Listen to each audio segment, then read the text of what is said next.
that you can ascribe liberalism all you want as the cause of the unhappiness. I would argue something else. I would say that it's certain economic policy that has very little to do with the social acceptance of alternative lifestyles. I would say that we can recognize that income inequality across a vast swathe of Western countries has increased, which causes all kinds of social ills, a lack of social cohesion, housing price growth doesn't correspond with wage growth, monopolies increasingly become kind of emboldened to interfere with politics, and monopolies don't prioritize social health either. I think that those offer more compelling reasons for a decline in happiness than an increase in freedoms, because just one more thing, on an intuitive basis, generally speaking, people want more freedom, not less.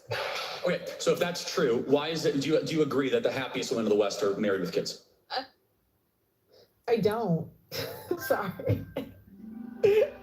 I think that the base is just unhappiness with women. We just love to complain. So I think we'll go from like complaining to more complaining to just like complaining, you know?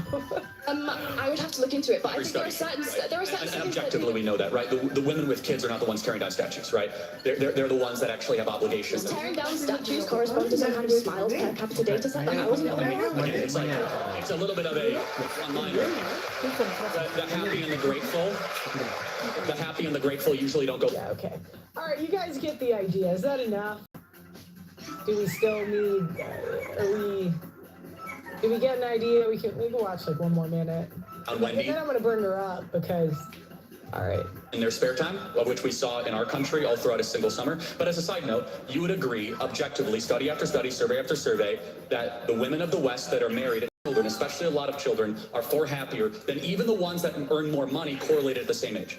So I also don't think that happiness is a very good metric, and neither do you, because you think gay people shouldn't just pursue happiness by being gay. They have other moralistic considerations to be making. So I don't think smiles per capita is a particularly convincing way to measure whether or not we should encourage women to be autonomous. I think we should maximize agency within a fair system that has reasonable parameters because it's expedient, it's the economy. Now she's reading off the script again. All right, let's bring her up. So I brought her up. Let me see. Bring her up. Give me 1 second. I have the topics up here. Can you guys tell me when she's on the line? The challenge is now. I don't. You'd have to see my tech issues. It'll be changed soon, but you'll have to bear with me for the time being. In the lobby, just yet to unmute. I'll let you know when. Okay. All right. Well, I guess. Do you want to like text me? We can just watch it till she comes up. Is she ready or no? Yeah, I'll shoot you a text. I've been reaching out. Okay. But no tweets yet. Maybe she fell asleep or something. It's early there. I think she's in Britain, right? Or it's late there. Logical. It's the moral thing, because if we can't prove the material harms, we shouldn't. Son of a bitch, dude. Self-reported studies is a really flawed way to do psychology. It's the week before my university exams right now, and I'm standing here explaining the basic methodology behind survey collection in sociology. Which you don't think is a real survey. Dude, what the fuck? If I took one of those surveys right now, I'd check extremely miserable. But so would a Palestinian child who's been taunted to smithereens. One more chance. Extremely miserable. I just don't. Do you see what I mean? This is. She's kind of proving my point. If she would check extremely miserable living in like the West. Oh, the dude. best universities in the world. And we still find a way to check miserable. Do you know what I mean? It's like, it's our base. All right, we don't need to roast me on the technology, okay? I saw somebody say in the chat, they're like, Pearl, your intro's too long. Well, why don't you start a YouTube show? Oh, Intro. Okay, you can have a short intro. I'll give you that, all right? I love you guys. But sometimes I gotta give it back to you. You know what I mean? No, I'm kind of making a joke. No, I mean, but seriously, like, but hold on. I mean, like, that's an important point, though, is that the women in the West have it the best in the world, and yet they're way unhappier than women of sub-Saharan Africa. There's something fundamentally wrong here. See, I don't think Charlie Kirk knows what he's talking about. From hard hats to steel-toed boots, Granger's got your safety needs covered. Literally. Shop Granger's vast inventory of safety products. Call, click, or just stop by. Granger, for the ones who get it done. And it's coming. Women in sub-Saharan Africa have something that a lot of women in the West do not have. The women in the West have cats, and they have good jobs.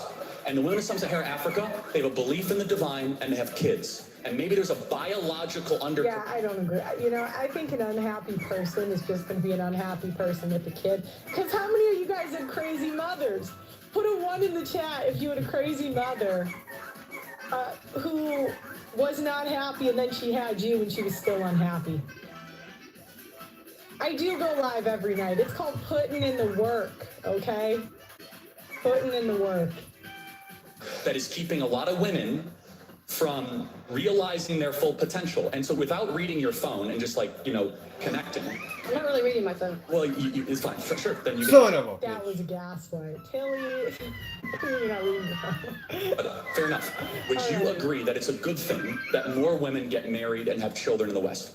I would ask you, would you say that a sub-Saharan African woman who's experienced female genital mutilation and checks extremely happy in a survey, and I also would check extremely happy in a survey, who do you think would be objectively more happy, even if they both check the same answer? Son of a... Okay, so I fully, if you want to talk about how Islam mistreats women, we could talk all day long. Like, I'm all for that. Me too. Okay, good. So we agree. That, Absolutely. we actually agree. Many things. My mother literally said to me, not mine, but in the chat, someone said, when I was a little kid, by the time you were born, we'd given up on raising kids. Do you know what? Like, mothers just like Motherfucker, say what the fuck things. is this? You know what I mean? It's Oh like, my you're god. Like, you're like, that doesn't really make okay. How can we learn about creating a YouTube channel? Go to theaudacitynetwork.com and What's sign up? What's your Tuesday, favorite if you game? go Oh, there's so live. many of them, And boss. so if you, A lot of them. really, it's a great. I'm starting to like this one. Because you can ask me directly about your channel. So we go live every Tuesday Oh. after the show. We'll end the show an hour early. What's my hair color? And My then hair we can color be like, is oh my black. gosh, my channel isn't growing, and I can Look tell at my you why your videos. I have channel plenty of sucks. videos, dude. In a nice way. I'll be nice about it, but Dude, maybe what you're the not fuck, entertaining. You man? gotta work on that. Maybe it's your thumbnails, maybe it's your titles, but I can go through it with you. And I can save you a lot of time, so I would sign up. We should shut off Muslim immigration to the UK, right? We totally agree. I think that all religious fundamentalism is bad, and if you take that logic, Oh my gosh, can we please shut off Muslim immigration to the UK? I lived in the UK for 3 years. And you know, nothing against the Muslims. They're nice people, but I did not like living by you guys. I did not. I heard Oxford is nice. I didn't spend a lot of time there. But My favorite skin where color? I don't live know. is Brown? Yeah. we're not allowed evangelical Christians in the Okay. UK either. Oh no, purple, purple. My skin color is Can purple. I tell you why my channel sucks? I did actually. Last session, I ripped apart some of the thumbnails. I'll even go through my videos and why I don't think they performed, right? So. Want me to wear a hijab every Tuesday? Are you guys insane? Hey, sorry to cut you off. Tilly is on. Tilly, if you could just unmute, then we'll be good to go. Everybody can hear me? Okay. I can hear you. How's it going, Tilly? It's going great. Thank you for having me on. Yeah. It's really interesting that you agreed with some of the things that I said in the debate, even though we're ideologically probably super opposed, right? Well, I don't know. I don't know too much about you other than this debate. Oh, So, yo, this you is probably have seen impossible. some of my This stuff, is but fucking I don't- impossible, I don't know dude. how long you've How am I gonna been do doing this? But yeah. It's been a couple. So you're at Oxford now? What time is it there? It's late, isn't it? Well, I go to Cambridge University, but yeah, it's pretty late here. It's 1:23 in the morning. I have like this huge Pepsi. Dude, Keep me awake. Okay, well, I'm glad you made it. Thanks so much for coming.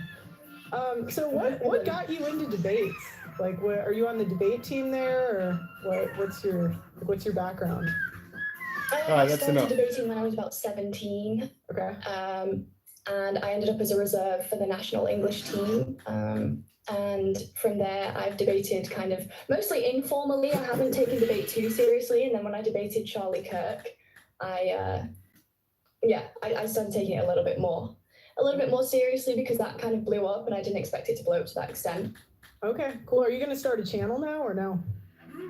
Trying to start a YouTube channel, but I mean, you'll know. Your guy had to talk me through how to even start this stream, so it's really? going to be a slow process. I'm terrible with tech. Oh, I am too, actually, so it's no big deal.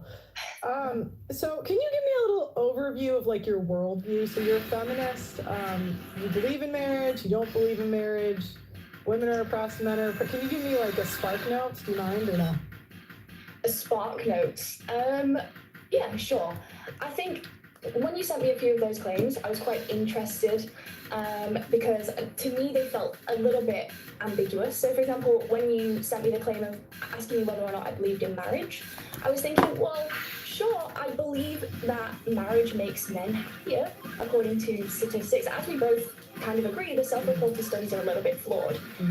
But if we were to use self-reported studies, if we were to use that metric, marriage does make men happier. I also think that marriage as a contract between like a clergy and a rich guy is a little bit antiquated. Lady In Boston. the same way that, for example, Nice. people getting married as a political alliance or out of obligation to people's family, I think those things are a little bit antiquated as well. I think that in terms of if we want to think about who's more oppressed, men or women, I think that it's potentially a slight distraction from other issues. For example, I think poor people are all oppressed. I would never want to minimize like men's issues when it comes to being poor. But I think that overall there are certain facts about it being a woman that make it more difficult for us existing in society, I would say.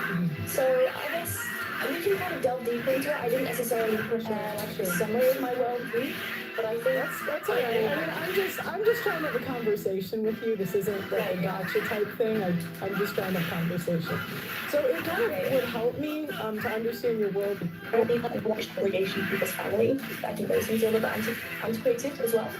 I think that in terms of if we want to think about who's more oppressed, men or women, I think that it's potentially a slight distraction from other issues. For example, I think that poor people are all oppressed, and I would never want to minimize like men's issues when it comes to being poor. But I think that overall there are certain facts about it being a woman that make it more difficult for us existing in society, I would say. So I guess we can kind of delve deeper into it. I didn't necessarily prepare a summary of my worldview, but I think That's all right. I mean, I'm just trying to have a conversation with you. This isn't like a gotcha type thing. I'm just trying to have a conversation. So it kind of would help me to understand your worldview a little bit. When you come to conclusions about what you believe, do you go to studies first or what you see in the world? What comes first? I mean, that's actually a really good question. I appreciate that question. I think that it's silly to rely solely on either metric. If I solely said, well, based on my personal experiences, I believe this thing, then I would have all kinds of incorrect beliefs, right? Because I have personal experiences that don't match up with what lots of other people's personal experiences might be. So I'm not going to solely rely on them, but at the same time, I'm not going to completely cast them aside. Because, for example, as a woman who's experienced being a woman, I'm not going to completely cast aside my own personal experiences there. At the same, I also think that studies are really important, but it depends who conducted the study. Yeah, that's the methodology behind the study. I'm a studies fan. I'm a bit of a nerd